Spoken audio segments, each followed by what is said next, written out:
సత్యమును జీవమును ఆధారము నీ వాక్యము నా త్రోవకు.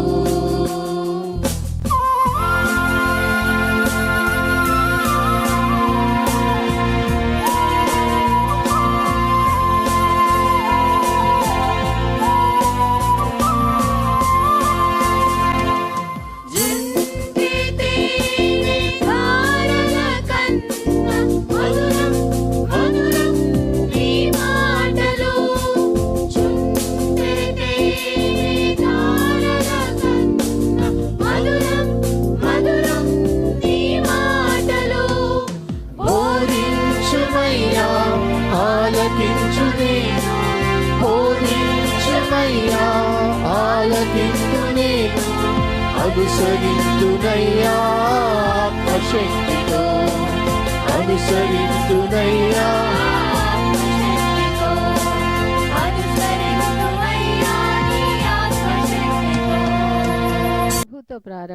ప్రభుతో ప్రారంభం అనే ఆధ్యాత్మిక అనుదిన ప్రార్థనా కార్యక్రమానికి ప్రేమతో మిమ్మల్ని ఆహ్వానిస్తూ ఉన్నాం. మన జీవితానికి ఆదియు ఆధారమునైనటువంటి ఆ దేవుణ్ణి మొదట మరణించుకున్నట్లయితే ఆ దినమంతయు ఆయన కృపాక్షేమములే మన వెంట వచ్చును. మొదట అవేకునే లేవగానే మరి నీతిసూరుడైనటువంటి ఆయనని చూద్దాం, ఆయన మనలనైన స్వరాన్ని మనం విందాం. మన జీవిత కాలం అంతయు ఆయన ఆశీర్వాదములు దీవెనలు మన మీద కుమ్మరించును. యెషయి 65:24 మనం చూసినట్లయితే వారికి ఈలాగున జరుగును, వారు వేడుకొనుక మునుపు నేను ఉత్తరం ఇచ్చేదను, వారి మనవి చేయుచుండగా నేను ఆలకించెదను.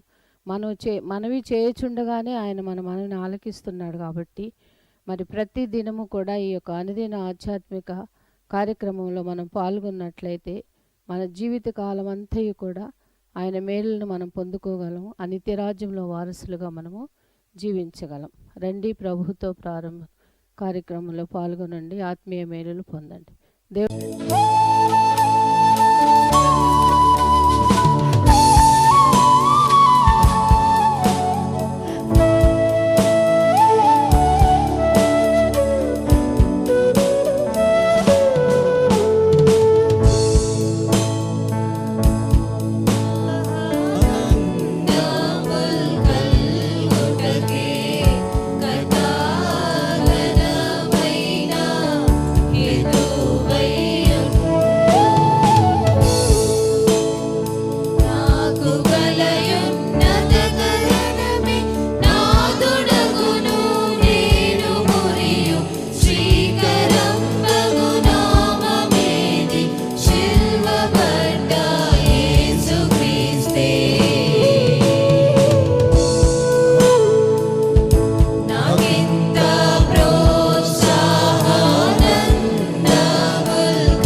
ఈ ప్రభుతో ప్రారంభమనే ఈ కార్యక్రమాలు క్రమము తప్పకుండా వీక్షిస్తున్న మీకందరికీ ప్రభువైన యేసుక్రీస్తు నామమున శుభములు తెలియజేస్తున్నాను. మీలో కొంతమంది మరి స్పందిస్తూ మరి నాకు అనగా ఫోన్ ద్వారా కానీ వాట్సాప్ ద్వారా కానీ దేవుడు మీతో మాట్లాడిన ఆ అనుభవాన్ని తెలియచేస్తున్నారు. అందరూ తెలియచేయాలని కాదు, అందరూ ఆ రీతిగా స్పందించాలని కాదు. మరి స్పందించిన వారిని బట్టి కొంత ఆనందం కలుగుతుంది. దేవునికి స్తుతులు చెల్లిస్తున్నాను. మరి కొంతమంది దేవుని వాక్యాన్ని క్రమం తప్పకుండా ధ్యానం చేస్తున్నాను. ఆ వాస్తవం తెలిసినప్పుడు మా ప్రయాస కానీ, శ్రమ కానీ, శ్రద్ధ కానీ మరి వృధా కావడం లేదు అన్న వాస్తవాన్ని జ్ఞాపకం చేసుకుంటూ దేవునికి స్తుతులు చెల్లిస్తున్నాను. మరి 600 ఎపిసోడ్స్ కంప్లీట్ అయినాయి కదా. మరి దేవుని కృపను బట్టి మరి మరొక 100లోనికి 600 దాటి ముందుకు ప్రయాణమవుతున్నాం. దేవుడు చాలా సహాయం చేశాడు. దేవునికి స్తుతులు చెల్లిస్తున్నాను. ఆదివారాలు మినహాయించి మరి ఒక్కరోజు కూడా క్రమం తప్పకుండా ఈ ధ్యానాలు కొనసాగుతున్నాయి. మరి దేవుని కృపను బట్టి దేవునికి స్తుతులు చెల్లిస్తున్నాను. మీలో కొందరు ఈ 600 క్రమం తప్పకుండా విన్నారు, నాకు తెలుసు. వారిని బట్టి కూడా దేవునికి స్తుతులు చెల్లిస్తూ దేవుని ఆశీస్సులు, ఆశీర్వాదాలు మరి ఎన్నడూ మీ నుంచి దూరం కావని దేవుని వాక్యపు నేపథ్యంలో మీకు జ్ఞాపకం చేస్తూ మిమ్మల్ని బట్టి దేవునికి స్తుతులు చెల్లిస్తున్నాను. రండి, మరొక దినం దేవుని వాక్యాన్ని ధ్యానం చేద్దాం, ప్రార్థన చేద్దాం. కృపగల దేవా, దైవ తండ్రి, మీ పాదములకు స్తోత్రము చెల్లిస్తున్నాం నాయన. నీ ఉచితమైన దయా సంకల్పాన్ని బట్టి నీవు ప్రేమించి మాకు మీరు అనుగ్రహిస్తున్న ఈ ఆధ్యాత్మిక సువర్తమానములు బట్టి ప్రభాస్తుతులు చెల్లిస్తూ నీ లేఖనాలు ధ్యానం చేస్తుండగా నాకు, మాకు, మా కుటుంబాలకు అవసరమైన వాక్యాన్ని మీరు అందిస్తుండగా ప్రభా ఆలకించాలి, అర్థం చేసుకోవాలి, అన్వయించుకోవాలి, అనుసరించాలి. ప్రభా మీరే మాకు జ్ఞానోపదేశం చేయమని మా రక్షకుని యేసు నామమున అడిగి వేడుకొంచున్నాం తండ్రి, ఆమేన్. స్నేహితులారా, మరి నేడు కూడా అదే వాక్య భాగం అనగా 2వ దినవృత్తాంతం గ్రంథము 7వ అధ్యాయము 14వ వచనం. నా పేరు పెట్టబడిన నా జనులు తమ్ము తాము తగ్గించుకుని ప్రార్థన చేసి నన్ను వెదకి తమ చెడు మార్గములను విడిచిన ఎడల నేను ఆకాశం నుండి నేను వారి ప్రార్థనను విని వారి పాపములు క్షమించి వారి దేశమును స్వస్థపరచుదును. సో నిన్న మొన్న నా పేరు పెట్టబడిన ప్రజలు తమ్ము తాము తగ్గించుకోవాలని, అలాగే నిన్నటి దినమందు మరి ప్రార్థన చేసి నన్ను వెతకాలని చెప్పబడ్డ మాటలు జ్ఞాపకం చేసుకుంటూ ఈ క్రమంలో దేవుడు మరొక విషయాన్ని, అదేంటంటే తమ చెడు మార్గములను విడిచిన ఎడల, తమ చెడు మార్గములను విడిచిన ఎడల. ఈ మాట ఎందుకు చెప్పబడింది అన్నదానికి ముందు మనము చదివిన ఆ 10, 11, 12 వచనాల్లో దేవుడు తన మార్గాన్ని విడిచిన ప్రజల మీదకి దేవుని ఉగ్రత వచ్చినప్పుడు, క్షామము వచ్చినప్పుడు కానీ, తెగులు వచ్చినప్పుడు కానీ, మిడతలను పంపించినప్పుడు కానీ, అనగా దైవ వ్యతిరేకమైన విధి విధానాల్లో కొనసాగుతున్నప్పుడు దేవుని ఉగ్రత వారి మీదకి వచ్చినప్పుడు వారు మరి దేవుని వైపు తిరిగి దేవుని వెదకి ప్రార్థన చేసి తమ తాము తగ్గించుకొని ప్రార్థన చేసి వాటితో పాటుగా ఆ ఉగ్రత లేకపోతే ఆ క్షామము, ఆ శ్రమ ఎందు నిమిత్తం కలిగిందో ఆ చెడు మార్గాన్ని వారు విడిచిపెట్టాలి. ఇంకొక మాటలో చెప్పాలంటే మన జీవితాల్లో కొన్ని సమస్యలు కలిగినప్పుడు ఆ సమస్యలు ఎందుకు కలిగాయో మనకు తెలియచేయబడ్డప్పుడు ఆ సమస్యకు కారణమైన ఆ అంశాలను మనం విడిచిపెట్టాలి. అలా కాకుండా మరి ఆ దేవుని ప్రార్థిస్తూనే దేవుని ఆశీర్వాదాలు పొందాలని అభిలషిస్తూనే చెడు ప్రవర్తనలో కొనసాగితే దేవుడు మన ప్రార్థన వింటాడా? ఒక చిన్న ఎగ్జాంపుల్ మన జ్ఞాపకం కొరకు. కోర్స్ మనలో అటువంటి వారు ఉన్నారని నేను భావించడం లేదు, కానీ ఎగ్జాంపుల్ కోసం చెప్తున్నాను. ఒక అతనికి స్మోకింగ్ బాగా అలవాటు ఉంది, లంగ్స్ డ్యామేజ్ అయిపోయింది. సో డాక్టర్ దగ్గరికి వెళ్ళాడు. సో డాక్టర్ గారు ఏం చెప్పారంటే, నువ్వు బాగా స్మోక్ చేస్తున్నావు కాబట్టి లంగ్స్ డ్యామేజ్ అని, నీ ట్రీట్మెంట్ ఇస్తున్నాను, చాలా ప్రమాదకరమైన స్థితిలో ఉన్నావు, కాబట్టి ఇక మీద నువ్వు స్మోక్ చేయొద్దు. తను ఇంటికి వచ్చాడు, ఆ అలవాటు, ఆ వ్యసనం మానుకోలేకపోయాడు, మళ్ళీ స్మోకింగ్ మొదలెట్టాడు. ఒకవైపు ట్రీట్మెంట్, ఒకవైపు స్మోకింగ్. ట్రీట్మెంట్ పని చేయలేదు, ప్రాణాలు వదిలాడు.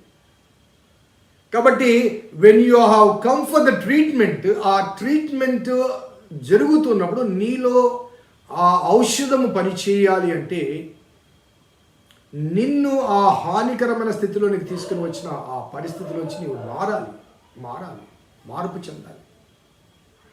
నేను అది ఎగ్జాంపుల్గా మాత్రమే చెప్పాను. మరికొంతమందికి మరొక వ్యసనాలు ఉంటాయి, మరికొంతమందికి మరికొన్ని వ్యసనాలు ఉంటాయి. అనగా దేవునికి ఆయాసకరమైన పరిస్థితులు ఏవి నీ జీవితంలో, నా జీవితంలో, నీ కుటుంబంలో, నా కుటుంబంలో ఉన్నప్పటికీ పైన పేర్కొనబడ్డ రీతిగా ఏ సమస్య, ఏ తెగులు, ఏ బాధ, ఏ ఇబ్బంది దేవుడు ఎందుకు అనుమతించాడో ఆ వాస్తవాన్ని గుర్తెరిగి అందులోంచి మనం మార్చబడి మారు మనసు పొంది అప్పుడు ప్రార్థించి మరలా ప్రభువా ఆ బురద నాకొద్దు, ఆ ఊబి నాకొద్దు, ఆ పాపము నాకొద్దు అంటూ అందులోంచి ఆ చెడు నడత విడిచి, చెడు మార్గాలు విడిచి కేవలము తాము తగ్గించుకొని ప్రార్థన చేసి నన్ను వెతికిన ఎడల అనే మాటతో మాత్రమే కాకుండా ఆ వెతికిన అనుభవాల మధ్య ఆ దేవునికి ఏ విషయమై దూరమయ్యామో ఆ విషయంలో మనము మార్పు చెందాలి, మారు మనసు పొందాలి. We need to not only repentance but also we need to return. We need to be redeemed from the very sin which is leading us into the death. ఆ మరణంలోనికి నడిపిస్తున్న, ఆ క్షామములోనికి నడిపిస్తున్న ఆ పరిస్థితి ఏదైనప్పటికీ అందులోంచి మనము బయటికి రావాలి. తప్పిపోయిన కుమారుని వృత్తాంతం మనకు బాగా గుర్తుంది కదండి. అది తెలియని వాడు ఎవరు లేరు. So when he wanted to go out, తండ్రి పంపించేశాడు. తండ్రి ఆస్తిలో నాకు వచ్చు భాగం కావాలన్నాడు, తీసుకున్నాడు, వెళ్ళిపోయాడు. వేష్యంతో తిన్నాడు, తిరిగాడు, పాడైపోయింది, ఆస్తి పోయింది, ఐశ్వర్యం పోయింది, ఆఖరికి అడుక్కు తినే పరిస్థితి వచ్చింది. ఆ పందుల మేపడానికి ఉన్నప్పుడు ఆ పందుల పుట్టుతో తన కడుపు నింపుకొనగోరిన కానీ పందులు కూడా తమ సహబంతిలో అతన్ని ఆశ్రయం ఇవ్వలేదు. పందులు కూడా. సో పందుల పుట్టు తినే స్థితికి దిగజారడు. అప్పుడు వాడికి బుద్ధి వచ్చినప్పుడు, ఇంగ్లీష్ భాషలో when he came to himself, when he realizes what he is and what he was. గతంలో నేను ఎలా ఉన్నాను, ఇప్పుడు నేను ఎలా ఉన్నాను, దేవునిలో ఉన్నప్పుడు నేను ఎలా ఉన్నాను, దేవుని విడిచినప్పుడు నేను ఎలా ఉన్నాను, నా తండ్రి ఇంటిలో ఎలా ఉన్నాను, తండ్రి ఇంటి నుంచి దూరమైనప్పుడు ఎలా ఉన్నాను. సో ఆ రియలైజేషన్ చాలా అవసరం. సో ఆ బుద్ధి వచ్చినప్పుడు వెనక్కి మొదలెడాడు. సో గమనించాల్సిన వాస్తవం ఏంటంటే ఆ తండ్రి వాడు వెనక్కి వచ్చినప్పుడు దూరం నుండి చూచి పరిగెత్తుకుంటూ వచ్చి మెడ మీద పడి ముద్దు పెట్టుకుని ఆహ్వానించాడు. అంటే అర్థం ఏంటో తెలుసా అండి? వాడు వెళ్ళిన క్షణం నుంచి కూడా వాడు తిరిగి రావాలి అని తండ్రి ఎదురు చూస్తున్నాడు. The father was expecting his return with repentance. So also God our Father, దేవుడు పరలోకపు తండ్రి, ఆయన పేరు పెట్టబడిన ఆ ప్రజలు దారి తప్పినప్పుడు తిరిగి వస్తారని ఆయన ఎదురు చూస్తూ ఉంటాడట. వాడు వెళ్ళినప్పుడు ఏ స్థితిలో ఉన్నాడు, తిరిగి వచ్చినప్పుడు ఏ స్థితిలో ఉన్నాడు తండ్రి గుర్తుపట్టాడండి. ఆశ్చర్యం. వెళ్ళినప్పుడు మంచి రాజవస్త్రాలతో పోయి ఉంటాడు, డబ్బు ఉంది కాబట్టి వాడి హంగు కానీ ఆర్భాటం కానీ. తిరిగి వస్తున్నప్పుడు చింపిరి జుట్టు, గడ్డము, చెదిరిపోయిన చినిగిపోయిన వస్త్రాలు. తండ్రి గుర్తుపట్టాడు. వీడు మెల్లిగా నడుస్తుంటే తండ్రి పరిగెత్తుకుంటూ వచ్చాడు. కాబట్టి గాడ్స్ ఫోర్గివ్నెస్, అలాగే తిరిగి మనల్ని స్థిరపరిచే ఆ అనుభవాల మధ్య దేవునికి దూరమైన మనము కేవలము ఆయన వెతికి ప్రార్థన చేసి తగ్గించుకోవడం మాత్రమే కాదండి, ఏ స్థితి అయితే నిన్ను ఆ దీన స్థితికి, దయనీయ స్థితికి నడిపించిందో ఆ పాప ఊబిలోంచి యు మస్ట్ కమ్ అవుట్. పేతురు ఆ పెంతెకోస్తు నాడు ఆ ప్రసంగం చేసినప్పుడు దాదాపు 3,000 మంది పేతురు కడమ అపోస్తుల దగ్గరికి వచ్చి వారు అడిగిన ప్రశ్న ఒకసారి చదువుతాం చూడండి. 2వ అధ్యాయంలో 37వ వచనం, అపోస్తుల కార్యం గ్రంథం 2వ అధ్యాయం 37వ వచనంలో, వారు ఈ మాట విని హృదయంలో నొచ్చుకుని, సహోదరులారా మేమేమి చేతుమని పేతురును కడమ అపోస్తులు అడగా, పేతురు మీరు మారు మనసు పొంది పాపక్షమాపణ నిమిత్తం ప్రతివాడు యేసుక్రీస్తు నామమున బాప్తిసం పొందిడి అంటూ, మరి 40వ వచనంలో ఇంకను అనేక విధమైన మాటలతో సాక్ష్యం ఇచ్చి మీరు మూర్ఖులకు ఈ తరము వారికి వేరే రక్షణ పొందండి. You must separate your self, you must come out. మీరు మూర్ఖులకు ఈ తరము వారికి వేరే రక్షణ పొందండి. You need to separate your self to be associated with God the father, God the almighty. దేవునితో తిరిగి నీవు సంబంధపరచబడాలంటే దేవునితో ఉన్న సహవాసాన్ని, సంబంధాన్ని దూరపరిచిన ఆ అంశంలోంచి, ఆ ప్రభావంలోంచి, ఆ పాపంలోంచి నేను వేరు చేయబడాలి. కాబట్టి నా పేరు పెట్టబడిన నా జనులు తాము తగ్గించుకొని ప్రార్థించి నన్ను వెదకి తమ చెడు మార్గములను విడిచిన ఎడలా విడవకపోతే జవాబు రాదు, విడవకపోతే విడుదల రాదు. నేను మరలా చెప్తున్నాను, విడవకపోతే విడుదల రాదు. నీ పాపపు ప్రాచీన స్థితిలోనే కొనసాగుతూ, పాపపు ప్రభావములను కొనసాగుతూ, దేవా అంటూ ఎన్నిసార్లు ప్రార్థించినా, ఏ రీతిగా ప్రార్థన చేసినా జవాబు రాదు. ఎందుకంటే you are still continuing the same sin which caused the problem and suffering in your life. నీ జీవితంలో ఆ సమస్య కలిగించిన ఆ పాపపు ఊబిలోనే నువ్వు ఉన్నావు, బయటికి రావడం లేదు. దేవుడు చెయ్యి తెరిచినప్పటికీ కూడా దేవునికి చెయ్యి అందించలేని స్థితిలో ఉన్నావు. ఒకసారి ఆలోచించాలి. What ever problems we may be facing, our family may be facing, our church may be facing, for that matter, we need to realize and repent and return. తిరిగి వెనక్కి మరలకపోతే తండ్రి ఆశ్రయం ఇయ్యడు. గమనించండి, the father was waiting for the prodigal to come. So as long as the son returns, కుమారుడు తిరిగి మార్పు చెంది వెనక్కి వచ్చేంత వరకు తండ్రి అక్కడే ఉన్నాడు. ఆ కుమారులో మార్పు చూచిన తర్వాత తండ్రి వచ్చి స్వాగతించాడు. సో నీలో నాలో ఆ మారు మనసు రానంత వరకు మనలో, మన కుటుంబాల్లో క్షేమం ఉంటుంది, క్షేమం ఉండదు.